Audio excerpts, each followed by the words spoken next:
Assalamualaikum warahmatullahi wabarakatuh. Kami di sini akan menjelaskan pengertian tentang siklus transaksi bisnis, yaitu siklus pendapatan dan pengeluaran. Pertama-tama perkenalkan, nama saya Fatih Muhammad Alvino dari kelas 03 SAKP 011. Saya pertama akan menjelaskan tentang siklus pendapatan. Siklus pendapatan menurut Romney dan Steinberg tahun 2005 ayat 5 adalah rangkaian aktivitas bisnis dan kegiatan pemrosesan informasi terkait yang terus berulang dengan menyediakan barang dan jasa kepada para pelanggan dan menagih kas sebagai pembayaran dari penjualan tersebut. Menurut Winarno tahun 94 sampai 2000, tujuan umum diselenggarakan siklus pendapatan adalah menukar produk atau jasa menjadi kas. Tujuan ini salah satunya dapat menyelidiki bahwa pembeli mempunyai kemampuan cukup untuk membayar kredit. Lalu, menurut Romney tahun 2005 ada 3 fungsi dasar sistem informasi akuntansi dalam siklus pendapatan, yaitu 1. Mendapatkan dan memproses data mengenai berbagai aktivitas bisnis. Yang kedua, menyimpan dan mengatur data tersebut untuk mendukung pengambilan keputusan. Yang ketiga, memberikan pengawasan untuk memastikan keandalan data serta menjaga sumber daya perusahaan. Selanjutnya, ada pengertian tentang aktivitas bisnis siklus pendapatan yang akan dijelaskan oleh saudara kita Muhammad Jainuddin Gilang setelah ini. Assalamualaikum warahmatullahi wabarakatuh. Nama saya Muhammad Jainuddin Gilang dari kelas 03 SAKP 11. Kali ini saya akan melanjutkan penjelasan dari Fatin Muhammad Alvino tentang aktivitas bisnis siklus pendapatan. Dalam aktivitas dasar bisnis ini ada 4, yaitu 1. Penerimaan pesanan dari pelanggan yang meliputi mengambil pesanan pelanggan, persetujuan kredit. Ketiga, memeriksa ketersediaan serta menjawab permintaan pelanggan. Untuk kedua, yaitu pengiriman barang. 1. Ambil dan peranan. 2. Kirim pesanan. Yang ketiga, penagihan dan piutang usaha yang meliputi penagihan, pemeliharaan piutang usaha, dan pengecualian penyesuaian dana dan penghapusan. Dan keempat, ada penagihan kas, yaitu menangani kiriman uang pelanggan serta menyimpannya ke dalam bank. Sekian penjelasan dari saya. Selanjutnya, kali ini akan membahas selanjutnya, yaitu saudara teman kami, yaitu Nursyah Fitri Haryani Parinduri. Waktu dan tempat kami persilakan.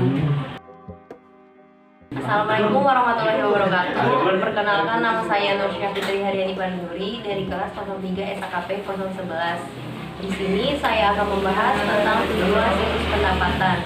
Tujuan siklus pendapatan adalah menyediakan produk yang tepat di tempat dan waktu yang tepat dengan harga yang sesuai. Tujuan-tujuan lain yaitu 1. Semua transaksi telah diotorisasikan dengan benar. 2. Semua transaksi yang dicatat valid atau benar-benar telah terjadi. Ketiga, semua transaksi yang valid dan disahkan telah dicatat. Keempat, semua transaksi dicatat dengan akurat. Yang kelima, aset dijaga dari kehilangan ataupun pencurian. Keenam, aktivitas bisnis dilaksanakan secara efisien dan efektif. Sekian penjelasan dari saya. Selanjutnya akan dibahas oleh teman kita, yaitu Muhammad Hadi Ihdini. Waktu dan tempat dipersilahkan. Assalamualaikum warahmatullahi wabarakatuh. Perkenalkan, nama saya Muhammad Hadi Ihdini dari kelas 03 SAKP 011. Di sini saya akan melanjutkan materi yang tadi dibacakan oleh Nursyah. Selanjutnya, kita masuk ke ancaman dan prosedur pengendalian siklus pendapatan. Yang pertama, proses aktivitas entry pesanan penjualan. Ancamannya, 1. Pesanan pelanggan yang tidak lengkap atau tidak akurat. Yang kedua, penjualan secara kredit ke pelanggan yang memiliki catatan kredit yang buruk. Yang ketiga, legitimasi pesanan. Yang keempat, habisnya persediaan, biaya penggudangan, dan pengurangan harga. Prosedur pengendalian yang dapat diterapkan. 1. Pemeriksaan edit entry data. 2. Persetujuan kredit oleh manajer bagian kredit, bukan oleh fungsi penjualan. Catat yang akurat atas saldo rekening pelanggan. Yang ketiga, tanda tangan di atas dokumen kertas, tanda tangan digital, dan sertifikat digital untuk e-bis. Yang keempat, sistem pengendalian persediaan. Selanjutnya, proses aktivitas yang kedua ada pengiriman. Ancamannya, 1. Kesalahan pengiriman. Bisa berbentuk barang dagang, jumlah, dan alamat yang salah. Yang kedua, pencurian persediaan. Lalu, untuk mengatasi itu, prosedur pengendalian yang dapat diterapkan adalah 1. Rekonsiliasi pesanan penjualan dengan kartu pengambilan dan slip pengepakan. Pemindai kode garis pengendalian aplikasi entry data. Yang kedua, batasi akses fisik ke persediaan. Lalu yang ketiga, proses aktivitasnya adalah penagihan dan piutang usaha. Ancamannya adalah 1. Kegagalan untuk menagih pelanggan. 2. Kesalahan dalam penagihan. 3. Kesalahan dalam memasukkan data ketika memperbarui piutang usaha. Prosedur pengendalian yang dapat kita lakukan adalah 1. Pisahkan fungsi pengiriman dan penagihan. Yang kedua, pengendalian edit entry data daftar harga. Yang ketiga, rekonsiliasi buku pembantu piutang usaha dengan buku besar, laporan bulanan ke pelanggan. Lalu proses aktivitas yang keempat ada penagihan kas. Ancamannya adalah pencurian kas. Prosedur pengendalian yang dapat kita lakukan adalah 1. Pemisahan tugas minimalisasi penanganan kas, kesepakatan logbox, konfirmasikan pengesahan, dan penyimpanan semua penerimaan rekonsiliasi periodik laporan bank dengan catatan seseorang yang tidak terlibat dalam pemrosesan penerimaan kas.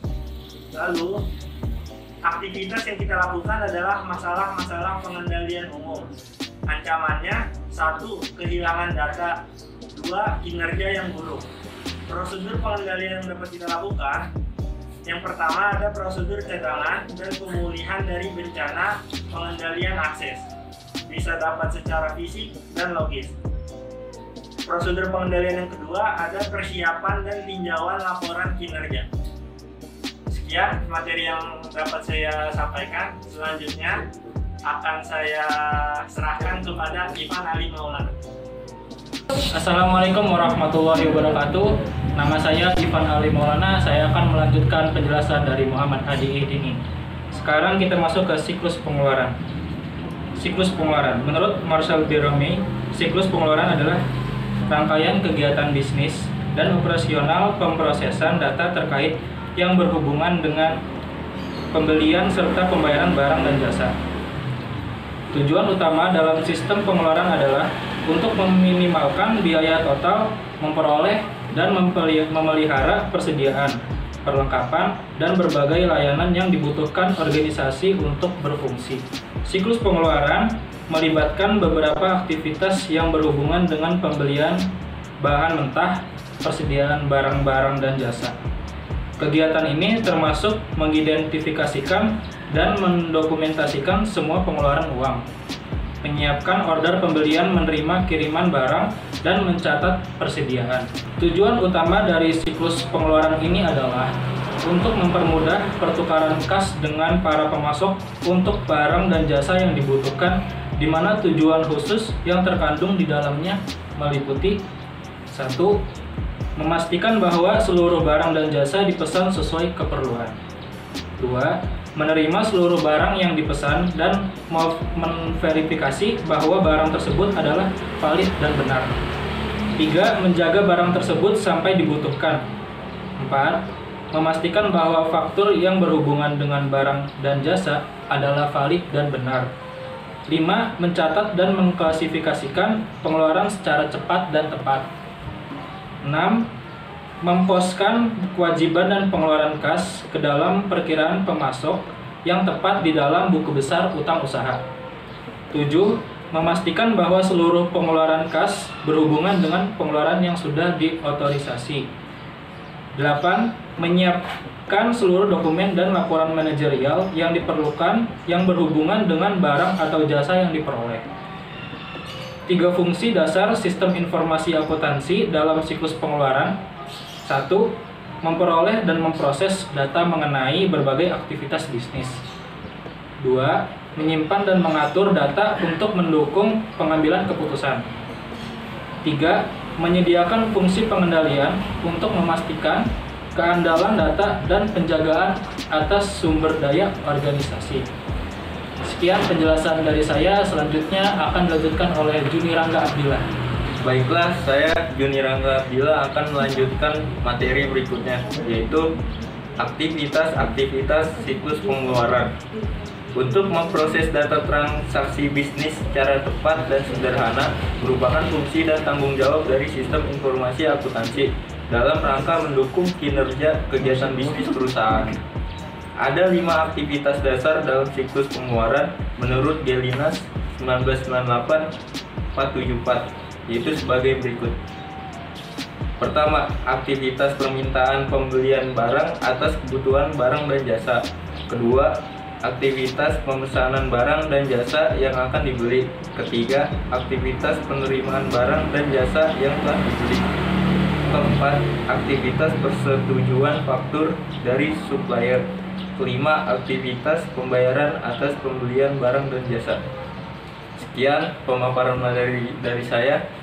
Berikut akan ada kesimpulan dari teman kita juga. Sekian, terima kasih. Bismillahirrahmanirrahim. Assalamualaikum warahmatullahi wabarakatuh. Perkenalkan, nama saya Adam Sapikri. Di sini saya akan menarik kesimpulan pada materi pertemuan ke-11, yaitu tentang siklus transaksi bisnis, siklus pendapatan dan pengeluaran. Ada 4 aktivitas dasar bisnis yang dilakukan dalam siklus pendapatan. Yang pertama, pengiriman pesanan dari para pelanggan. Yang kedua, pengiriman barang. Yang ketiga, penagihan dan piutang usaha. Yang keempat, penagihan kas.